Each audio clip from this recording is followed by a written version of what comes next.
What's up, guys? Today we got the KFO wine bar cabinet for your wine and your glasses. It comes in this nice black color, this nice looking wood, and we are going to assemble it. You can see they make it very easy to assemble. They put numbers on all of the different pieces, and they give us the tools right here and the screws that we need in this bag, in these bags. So we're going to put it together, and we'll come back to you once it's together.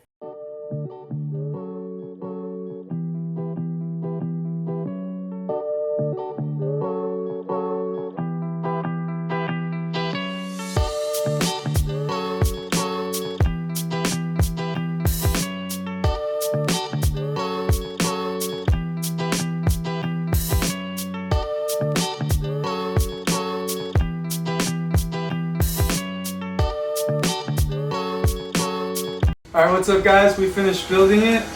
Looks nice. Pretty easy to assemble, to be honest. Just follow step by step. Make sure you put the right screws in the right spots, and it's pretty easy to follow.